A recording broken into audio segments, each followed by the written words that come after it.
ಶ್ರೀಮಾತ್ರೆ ನಮಃ. ಈ ವಿಡಿಯೋದಲ್ಲಿ ಲಲಿತಾ ಸಹಸ್ರನಾಮಕ್ಕೆ ಸಂಬಂಧಿಸಿದ ಅತಿ ಮುಖ್ಯವಾದ ವಿಚಾರಗಳ ಬಗ್ಗೆ ತಿಳ್ಕೊಳ್ಳೋಣ. ಪ್ರತಿಯೊಬ್ಬರು ಲಲಿತಾ ಸಹಸ್ರನಾಮವನ್ನ ಯಾರ್ಯಾರು ಪಾರಾಯಣ ಮಾಡ್ತಿದ್ದೀರೋ ಅವರೆಲ್ಲರೂ ಕೂಡ ಮುಖ್ಯವಾಗಿ ತಿಳ್ಕೊಬೇಕಾದಂತಹ ವಿಷಯ ಇದು. ಯಥಾರ್ಥವಾಗಿ ಹೇಳ್ಬೇಕು ಅಂದ್ರೆ ಲಲಿತಾ ಸಹಸ್ರನಾಮವನ್ನ ಗುರುಮುಖತಃ ಉಪದೇಶವನ್ನ ಹೊಂದದೇನೆ ಓದಬಾರದು. ಯಾಕೆ ಓದಬಾರದು? ಹಿಂದಿನ ವಿಡಿಯೋಗಳಲ್ಲೂ ತುಂಬಾ ಸಾರಿ ಹೇಳಿದ್ದೀನಿ. ಲಲಿತಾ ಸಹಸ್ರನಾಮ ಸ್ತೋತ್ರವನ್ನ ಯಾವ ನಾಮವನ್ನ ಎಲ್ಲಿ ನಿಲ್ಲಿಸ್ಬೇಕೋ ಅಲ್ಲಿ ನಿಲ್ಲಿಸದೇ ಇದ್ರೆ ಅನುಷ್ಟುಪ್ ಛಂದಸ್ಸು ಅಭ್ಯಾಸ ಆಗೋಗಿ 16 ಅಕ್ಷರದ ನಾಮವನ್ನ ಹೇಳ್ಬೇಕಾದ್ರೆ ನೀವು 4 ಅಕ್ಷರಗಳ ಹತ್ರ ಅಥವಾ 8 ಅಕ್ಷರಗಳ ಹತ್ರ ನಿಲ್ಸೋದಾದ್ರು, ಉಸಿರನ್ನ ತಗೊಳ್ಳೋದಾದ್ರು, ನಾಮವನ್ನ ವಿಂಗಡಣೆ ಮಾಡೋದಾದ್ರು ಮಾಡಿದ್ರೆ ಪೂರ್ತಿ ವ್ಯತಿರೇಕ ಅರ್ಥಗಳು ಬರುತ್ತೆ. ಅದರಲ್ಲಿ ಹೇಳಿರೋದು ಒಂದರ್ಥ ಆದ್ರೆ ಪೂರ್ತಿ ವ್ಯತಿರೇಕ ಅರ್ಥವೇ ಬರುತ್ತೆ. ಅದರಲ್ಲೂ ಅತಿ ದಾರುಣವಾದ 7 ಉಚ್ಚಾರಣಾ ದೋಷಗಳಿಂದ ಅತಿ ದಾರುಣವಾದ ಅರ್ಥಗಳು, ಅತಿ ದಾರುಣವಾದ ಫಲಿತಗಳು ಬರುತ್ತೆ. ಅದನ್ನ ಈಗಾಗಲೇ ಒಂದು ವಿಡಿಯೋ ಮಾಡಿ ಹೇಳಿದ್ದೀನಿ. ಅದೇ ರೀತಿ ಒಂದು 16 ಅಕ್ಷರದ ನಾಮ ಇದೆ ಅನ್ಕೊಳ್ಳಿ. ಆ 16 ಅಕ್ಷರದ ನಾಮವನ್ನ ನೀವು ಎಲ್ಲೂ ಕೂಡ ನಿಲ್ಲಿಸದೆ, ಎಲ್ಲೂ ಕೂಡ ವಿಂಗಡಣೆ ಮಾಡದೆ ಓದಬೇಕು. ಎಲ್ಲಾ 16 ಅಕ್ಷರದ ನಾಮವೇ ಆಗ್ಬಿಟ್ಟಿದ್ರೆ ಅದರಲ್ಲಿ ಏನು ದೊಡ್ಡ ಸಮಸ್ಯೆ ಇರ್ತಿರ್ಲಿಲ್ಲ. ಆರಾಮಾಗಿ ಎಲ್ಲವನ್ನು ಅನುಷ್ಟುಪ್ ಛಂದಸ್ಸಿನಲ್ಲೇ ಓದ್ಬಿಡ್ಬೋದಾಗಿತ್ತು. ಆದ್ರೆ ಲಲಿತಾ ಸಹಸ್ರನಾಮದಲ್ಲಿ ಹಾಗಿರೋದಿಲ್ಲ. 1 ಅಕ್ಷರದಿಂದ ನಾಮಗಳಿರುತ್ತೆ, 2 ಅಕ್ಷರಗಳಿಂದ ಇರುತ್ತೆ, 3 ಅಕ್ಷರಗಳಿಂದ ಇರುತ್ತೆ, 4 ಅಕ್ಷರಗಳಿಂದಾನೂ ಇರುತ್ತೆ, 5 ಅಕ್ಷರಗಳಿಂದ ಇರುತ್ತೆ, 10ರಿಂದ ಇರುತ್ತೆ, 11ರಿಂದ ಇರುತ್ತೆ, 16 ಅಕ್ಷರಗಳಿಂದ ಇರುತ್ತೆ. ಹಾಗಾಗಿ ನೀವು ಎಷ್ಟು ಅಕ್ಷರಗಳ ನಂತರ ನಾಮವನ್ನ ವಿಂಗಡಣೆ ಮಾಡಬೇಕು ಅಂತ ನಿಮಗೆ ಗೊತ್ತಿರಬೇಕು. ಲೋಕದಲ್ಲಿ ಅನುಷ್ಟುಪ್ ಛಂದಸ್ಸಿನ ಉಪಯೋಗ ಅತಿ ಹೆಚ್ಚು ಇರುತ್ತೆ. ಸರಿಯಾಗಿ ತಿಳಿಯದೆ 8 ಅಕ್ಷರಗಳ ಹತ್ರ ನಿಲ್ಸೋದನ್ನ ಅಭ್ಯಾಸ ಮಾಡ್ಕೊಂಡ್ಬಿಟ್ಟಿರ್ತಾರೆ. ಲಲಿತಾ ಸಹಸ್ರನಾಮವನ್ನೇನಾದ್ರೂ ಹಾಗೆ ಓದೋದನ್ನ ಅಭ್ಯಾಸ ಮಾಡ್ಕೊಂಡ್ರೆ ಕೆಲವು ದಿನಗಳ ನಂತರ ಅಮ್ಮನವರ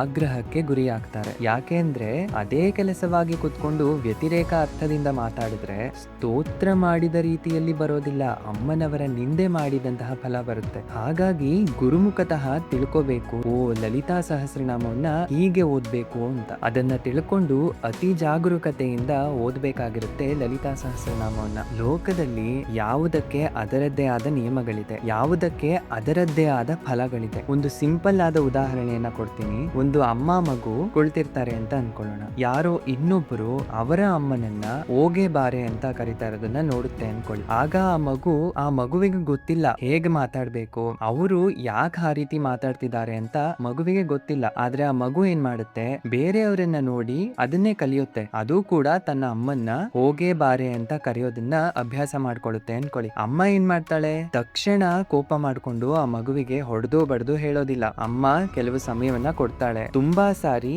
ಹೀಗೆ ಮಾಡ್ಬಾರ್ದಪ್ಪ, ತಪ್ಪು ಅಂತ ಹೇಳ್ತಾಳೆ. ಕೇಳಲಿಲ್ಲ ಅನ್ಕೊಳ್ಳಿ, ಒಂದಿನ ಒಂದು ಕೊಡ್ತಾಳೆ. ಆಗ್ಲಾದ್ರೂ ಅವನು ಸರಿಯಾಗಿ ಕಲ್ತ್ಕೋತಾನೇನೋ ಅಂತ. ಅಂದ್ರೆ ಇದನ್ನೇ ಹೇಳಿದ್ದು, ಪ್ರಪಂಚದಲ್ಲಿ ಏನ್ ಮಾಡಿದ್ರೆ ಅದಕ್ಕೆ ಆದಂತಹ ಫಲ ಇರುತ್ತೆ. ಹಾಗಾಗಿ ಅತಿ ಜಾಗರೂಕತೆಯಿಂದ ನಾವು ಇರ್ಬೇಕು. ಅವಳ ಹೆಸರೇ ಶ್ರೀಮಾತ. ಸರಿ, ತುಂಬಾ ಜನ ಕಮೆಂಟ್ ಮಾಡಿದ್ರು, ಅಮ್ಮ ಆದ್ರಿಂದ ಏನ್ ಮಾಡಿದ್ರು ಅಮ್ಮ ಸಹಿಸ್ಕೊಳ್ಳೋದಿಲ್ಲ. ಮತ್ತೆ ಇನ್ಯಾಕೆ ಹೇಳ್ತಾರೆ, ನೀವು ಎಷ್ಟು ವಿಡಿಯೋನಾದ್ರೂ ನೋಡಿ, ಯಾವ ಗುರುಗಳನ್ನಾದ್ರೂ ಕೇಳಿ, ಲಲಿತಾ ಸಹಸ್ರನಾಮವನ್ನ ಗುರುಮುಖತಃ ಉಪದೇಶವನ್ನ ಪಡೆದ ನಂತರನೇ ಪಾರಾಯಣ ಮಾಡಿ ಅಂತ ಇನ್ಯಾಕೆ ಹೇಳ್ತಾರೆ ಅವರೆಲ್ಲ? ಅದು ಬ್ರಹ್ಮವಿದ್ಯಾ, ಲಲಿತಾ ಸಹಸ್ರನಾಮವೇ ವೇದ ವಿದ್ಯಾ ಅಂತ ಎಷ್ಟೋ ಸಾರಿ ಹೇಳ್ಕೊಂಡಿದ್ದೀವಿ. ವೇದದಲ್ಲಿ ಹೇಗೆ ಉಚ್ಚಾರಣಾ ದೋಷದಿಂದ ವ್ಯತಿರಿಕ್ತ ಅರ್ಥ ಬರುತ್ತೋ ಹಾಗೆ ಇದು ವೇದವೇ ಆದ್ದರಿಂದ, ಹಾಗೂ ಪ್ರತಿಯೊಂದು ನಾಮಗಳು ಕೂಡ ಮಂತ್ರ ರಾಶಿಯೇ ಆಗಿರೋದ್ರಿಂದ ವ್ಯತಿರಿಕ್ತ ಅರ್ಥಗಳು ಬಂದ್ರೆ ವ್ಯತಿರಿಕ್ತ ಫಲಗಳು ಕೂಡ ಬರುತ್ತೆ. ಯಾರನ್ನು ಭಯಪಡಿಸಿ ಲಲಿತಾ ಸಹಸ್ರನಾಮವನ್ನ ಓದೋದನ್ನ ಬಿಟ್ಬಿಡಿ ಅಂತ ಹೇಳೋಕೆ ಮಾಡ್ತಿಲ್ಲ ಈ ವಿಡಿಯೋನ. ಇದುವರೆಗೂ ಸರಿಯಾಗಿ ಓದೋದು ತಿಳ್ಕೊಳ್ದೆ ಇರೋದು ತಪ್ಪಲ್ಲ. ತಿಳ್ಕೊಂಡ್ಮೇಲಾದ್ರೂ ಇನ್ ಮುಂದೆ ಸರಿಯಾಗಿ ಓದೋದು ಹೇಗೆ ಅಂತ 4 ಜನನ್ನ ಕೇಳಿ ಸರಿಯಾದ ಕ್ರಮದಿಂದ ಪಾರಾಯಣ ಮಾಡ್ಬೇಕು. ಅದೇ ತಾನೇ ಬೇಕಾಗಿರೋದು. 4 ಜನಕ್ಕೆ ಉಪಯೋಗ ಆಗ್ಬೇಕು ಅಂತಾನೆ ತಾನೇ ಇದನ್ನೆಲ್ಲ ಹೇಳ್ತಾ ಇರೋದು. ಈ ಕಾಲದಲ್ಲಿ ಎಲ್ಲರಿಗೂ ಕೂಡ ಸರಿಯಾದ ಗುರುವನ್ನ ಆಶ್ರಯಿಸೋದು ಸಾಧ್ಯವಾಗೋದಿಲ್ಲ. ಇದಕ್ಕೆ ಅವರದ್ದೇ ಆದ ಕಾರಣಗಳು ತುಂಬಾ ಜನಕ್ಕೆ ಇರುತ್ತೆ. ಉದಾಹರಣೆಗೆ, ಹುಡುಕಿದರೂ ಕೆಲವರಿಗೆ ಗುರುಗಳು ಸಿಗೋದಿಲ್ಲ, ಕೆಲವರಿಗೆ ಗುರುಗಳು ಸಿಕ್ಕಿದರೂ ಅವರ ಬಳಿ ಹೋಗಿ ಪರಿಪೂರ್ಣವಾಗಿ ಎಲ್ಲವನ್ನು ತಿಳ್ಕೊಳ್ಳೋಕೆ ಆಗದೆ ಇರಬಹುದು. ಇದೇ ರೀತಿಯಾದ ತುಂಬಾ ಕಾರಣಗಳು ಈ ಕಾಲದಲ್ಲಿ ನೋಡ್ತಾ ಇರ್ತೀವಿ. ಹಾಗಂತ ಸಹಸ್ರನಾಮವನ್ನ ಕಲಿಬೇಕು ಆದ್ರೆ ಗುರು ಸಿಗ್ತಾ ಇಲ್ಲ ಅಂತ ಕಲಿದೇ ಇರೋ ಅವಶ್ಯಕತೆ ಏನಿಲ್ಲ. ಸಹಸ್ರನಾಮ ಸ್ತೋತ್ರವನ್ನ ಸರಿಯಾಗಿ ಸ್ಪಷ್ಟವಾಗಿ ಗುರುವಾಗಿ ಹೇಳಿರುವ ಕೆಲವು ಆಡಿಯೋಗಳು ಯೂಟ್ಯೂಬ್ ನಲ್ಲಿ ಇದಾವೆ. ಉದಾಹರಣೆಗೆ, ನನಗೆ ವೈಯಕ್ತಿಕವಾಗಿ ಸರಿಯಾದದ್ದು ಅಂತ ಗೊತ್ತಿರೋದು ತೆಲುಗುವಿನ ಚಾಗಂಟಿ ಕೋಟೇಶ್ವರ ರಾವ್ ಅವರು ಪ್ರವಚನದಲ್ಲಿ ಸ್ಪಷ್ಟವಾಗಿ ಹೇಳಿರುವ ಲಲಿತಾ ಸಹಸ್ರನಾಮ. ಹಾಗೇನೆ ಸಾಮವೇದ ಷಣ್ಮುಖ ಶರ್ಮಾ ಅವರು ಕೂಡ ಲಲಿತಾ ಸಹಸ್ರನಾಮವನ್ನ ಅದಕ್ಕೆ ಬೇಕಾದ ಪರಿಪೂರ್ಣ ಸವರಣೆಯನ್ನ ಮಾಡಿ ಯಾವುದೇ ರೀತಿಯ ತಪ್ಪಿಲ್ಲದ ಹಾಗೆ ತುಂಬಾ ಸಾರಿ ಪಾರಾಯಣ ಮಾಡಿ ತೋರಿಸ್ಕೊಟ್ಟಿದ್ದಾರೆ. ಈ ರೀತಿಯಾಗಿ ಪರಮ ಧಾರ್ಮಿಕವಾಗಿ ಬದುಕ್ತಾ ಇರುವಂತಹ ಗುರುಗಳನ್ನ ಆಶ್ರಯಿಸಿ ಅವರಿಂದ ನಾವು ತಿಳ್ಕೋಬಹುದು. ಹಾಗಾಗಿ ಸದ್ಯಕ್ಕೆ ಯೂಟ್ಯೂಬ್ ನಲ್ಲಿ ಈ ರೀತಿಯಾದ ಗುರುಗಳು ಪಾರಾಯಣ ಮಾಡಿರುವಂತಹ ಲಲಿತಾ ಸಹಸ್ರನಾಮ ಸ್ತೋತ್ರವನ್ನ ಕೇಳ್ತಾ ನಮ್ಮ ಪುಸ್ತಕಗಳಲ್ಲಿ ಸವರಣೆ ಮಾಡಿಕೊಳ್ತಾ ನಾವು ನಿತ್ಯವೂ ಪಾರಾಯಣ ಮಾಡೋದಕ್ಕೆ ಅನುಕೂಲ ಆಗುತ್ತೆ. ಆಗ ನಾವೇನ್ ಮಾಡಬಹುದು ಅಂದ್ರೆ ದಕ್ಷಿಣಾಮೂರ್ತಿಯನ್ನ ಅಥವಾ ಲಲಿತಾ ದೇವಿಯನ್ನೇ ಗುರುವಾಗಿ ಭಾವಿಸಿ ರಿಪೀಟೆಡ್ ಆಗಿ ನಾವು ಆಡಿಯೋವನ್ನ ಹಾಕೊಂಡು ಅದರ ಜೊತೆನೆ ಸಾಧ್ಯವಾದ್ರೆ 100 ಬಾರಿ ಕೇಳಿ. 100 ಬಾರಿ ಕೇಳಿದ ನಂತರ ಆಟೋಮೆಟಿಕ್ ಆಗಿ ಸರಿಯಾಗಿ ಓದುವಷ್ಟು ಸ್ಪಷ್ಟತೆ ನಿಮಗೆ ಬರುತ್ತೆ. ಇದು ಅತಿ ಸುಲಭವಾದ ವಿಧಾನ. ಈ ಕಾಲದಲ್ಲಿ ಆ ಭಗವಂತನನ್ನೇ ಗುರುವಾಗಿ ಭಾವಿಸಿ ಅವನ ಮುಂದೆನೆ ಕೂತ್ಕೊಂಡು ಕಲ್ತ್ಕೋಬಹುದು. ಇದು ಅತಿ ಸುಲಭವಾದ ವಿಧಾನ. ಗುರುಗಳು ಸಿಗದೇ ಇರುವಂತವರು ಹೀಗೆ ಮಾಡಿ ಅಂತಾನೆ ನಾನು ಕೂಡ ಹೇಳ್ತಾ ಇದ್ದೀನಿ. ನಾನು ಯಾಕೆ ಅಮ್ಮನವರ ಆಗ್ರಹಕ್ಕೆ ಗುರಿ ಆಗ್ತಾರೆ ಅಂತ ಹೇಳ್ದೆ ಅಂದ್ರೆ, ಅಮ್ಮನೇ ವ್ಯತಿರಿಕ್ತ ಫಲಗಳನ್ನ ಕೊಡ್ತಾಳೆ ಅಂತ ಅಲ್ಲ. ಇಲ್ಲಿ ಪ್ರಕೃತಿಯಲ್ಲಿ ನಾವು ಏನನ್ನ ಕೊಡ್ತೀವೋ ಅದೇ ನಮಗೆ ವಾಪಸ್ ಬರುತ್ತೆ. ನಾವು ತಪ್ಪಾಗಿ ಓದಿ ವ್ಯತಿರಿಕ್ತ ಅರ್ಥಗಳನ್ನ ಬಂದು ಅಮ್ಮನವರನ್ನ ದೂಷಿಸುವಂತಹ ಪದಗಳಿಂದ ಉಚ್ಚಾರಣೆ ಮಾಡ್ತಾ ಇದ್ರೆ, ಕೆಲವು ನಾಮಗಳನ್ನ ತಪ್ಪಾಗಿ ಉಚ್ಚಾರಣೆ ಮಾಡಿದ್ರೆ ನಾವು ಊಹೆನೂ ಮಾಡದೇ ಇರುವಂತಹ ಅತಿ ದಾರುಣವಾದ ಅರ್ಥಗಳು ಬರುತ್ತೆ. ಅಂತಹ ನಾಮಗಳು ಲಲಿತಾ ಸಹಸ್ರನಾಮದಲ್ಲಿದೆ. ಅತಿ ಪವಿತ್ರವಾದ ಅಂತಹ ನಾಮಗಳನ್ನ ಉಚ್ಚಾರಣಾ ದೋಷದಿಂದ ನಾವು ಓದಿದ್ರೆ ಅತಿ ದಾರುಣವಾದ ಅರ್ಥಗಳು ಬರುತ್ತೆ. ದಾರುಣವಾದ ಅರ್ಥ ಬರೋ ಪದಗಳಿಂದ ಅಮ್ಮನ್ನ ದೂಷಣೆ ಮಾಡಿದ ಹಾಗೇನೆ ಅಲ್ವಾ. ದೂಷಣೆ ಮಾಡಿದ್ರೆ ಅದಕ್ಕೆ ವ್ಯತಿರಿಕ್ತ ಫಲವೂ ಕೂಡ ಬರ್ಲೇಬೇಕಲ್ವಾ, ಇಲ್ಲಾಂದ್ರೆ ಕರ್ಮ ಸಿದ್ಧಾಂತನೇ ಸುಳ್ಳಾಗ್ಬೇಕಾಗಿತ್ತಲ್ವಾ. ಹಾಗಾಗಿ ಕನ್ಕ್ಲೂಷನ್ ಒಂದೇ, ಸಹಸ್ರನಾಮ ಪಾರಾಯಣವನ್ನ ತುಂಬಾ ಜನ ಗುರುಮುಖತಃ ಉಪದೇಶವನ್ನ ಪಡೆದೇ ಕೂಡ ಮಾಡ್ತಾ ಇರ್ತಾರೆ. ಅವರಿಗೆಲ್ಲ ಸಹಸ್ರನಾಮ ಪಾರಾಯಣವನ್ನ ಬಿಟ್ಬಿಡಿ ಅಂತ ನಾನು ಹೇಳ್ತಾ ಇಲ್ಲ. ಒಬ್ಬರಲ್ಲ 10 ಜನರ ಬಳಿ ಕೇಳಿ ಸಹಸ್ರನಾಮವನ್ನ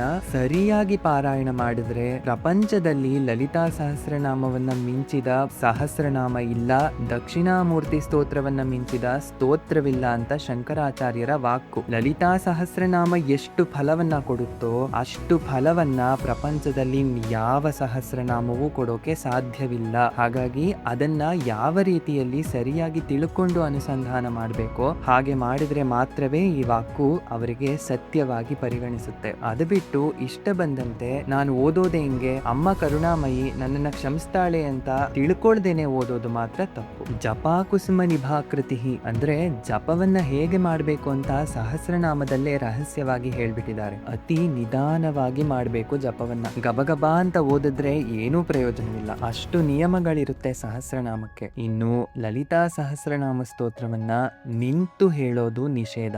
ಆಸನದ ಮೇಲೆ ಕುಳಿತುಕೊಂಡು ಓದಿ ಅಂತ ಹೇಳ್ತಾರೆ. ಲಲಿತಾ ಸಹಸ್ರನಾಮದಲ್ಲಿ ಅತಿ ದಾರುಣವಾದ 7 ಉಚ್ಚಾರಣಾ ದೋಷಗಳು ಯಾವುವು ಅಂತ ವಿಡಿಯೋನ ಅಪ್ಲೋಡ್ ಮಾಡಿದ್ದೀನಿ. ಅದರ ಲಿಂಕು ಕೂಡ ಈ ಡಿಸ್ಕ್ರಿಪ್ಷನ್ ಬಾಕ್ಸ್ ನಲ್ಲಿ ಹಾಕಿರ್ತೀನಿ. ಮತ್ತೆ ಲಲಿತಾ ಸಹಸ್ರನಾಮ ಸ್ತೋತ್ರವನ್ನ ಪಾರಾಯಣ ಮಾಡಿದ ಮೇಲೆ ದೋಷ ನಿವಾರಣೆಗೋಸ್ಕರ ಏನ್ ಮಾಡ್ಬೇಕು, ಯಾವ ನಾಮವನ್ನ ಸ್ಮರಣೆ ಮಾಡ್ಬೇಕು ಸಹಸ್ರನಾಮ ಆದ್ಮೇಲೆ, ಆ ವಿಡಿಯೋನ ಕೂಡ ಡಿಸ್ಕ್ರಿಪ್ಷನ್ ಬಾಕ್ಸ್ ನಲ್ಲಿ ಹಾಕಿರ್ತೀನಿ. ಇನ್ನು ಮುಖ್ಯವಾಗಿ ಲಲಿತಾ ಸಹಸ್ರನಾಮ ಪಾರಾಯಣ ಮಾಡೋಕೆ ಯಾವ ನಿಯಮವನ್ನ ಪಾಲಿಸಬೇಕು ಅದರ ಲಿಂಕ್ ನ ಕೂಡ ಡಿಸ್ಕ್ರಿಪ್ಷನ್ ನಲ್ಲಿ ಹಾಕಿರ್ತೀನಿ. ಆಸಕ್ತಿ ಇದ್ರೆ ಅದನ್ನ ಕೂಡ ಚೆಕ್ ಮಾಡಬಹುದು. ಇನ್ನೊಂದು ಮುಖ್ಯವಾದ ಸೂಚನೆಯನ್ನ ಕೊಡಬೇಕು. ಸ್ತೋತ್ರ ಪ್ರಿಯ ಯೂಟ್ಯೂಬ್ ಚಾನೆಲ್ ಕಡೆಯಿಂದ ತಪ್ಪುಗಳಿಲ್ಲದಂತಹ ಸಂಪೂರ್ಣ ಸವರಣೆ ಮಾಡಿದಂತಹ ಲಲಿತಾ ಸಹಸ್ರನಾಮ ಸ್ತೋತ್ರವನ್ನ ಒಂದು ಪುಸ್ತಕದಲ್ಲಿ ಕೊಡಬೇಕು ಅಂತ ಸಂಕಲ್ಪ ಮಾಡಿದ್ದೀವಿ. ಇನ್ನು 3 ವಾರಗಳಲ್ಲಿ ಆ ಪುಸ್ತಕವನ್ನ ಬಿಡುಗಡೆ ಮಾಡ್ತಿದ್ದೀವಿ. ಮುಖ್ಯವಾಗಿ ಈ ಪುಸ್ತಕದಲ್ಲಿ ಸವರಣೆಯಾಗಿರುವಂತಹ ಯಾವುದೇ ತಪ್ಪುಗಳು ಇಲ್ಲದಂತಹ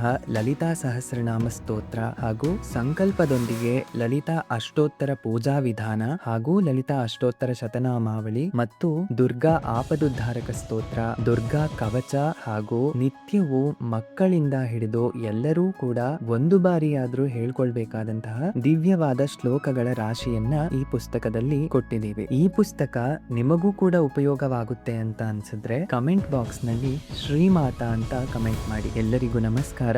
ಶ್ರೀಮಾತ್ರೇ ನಮಃ.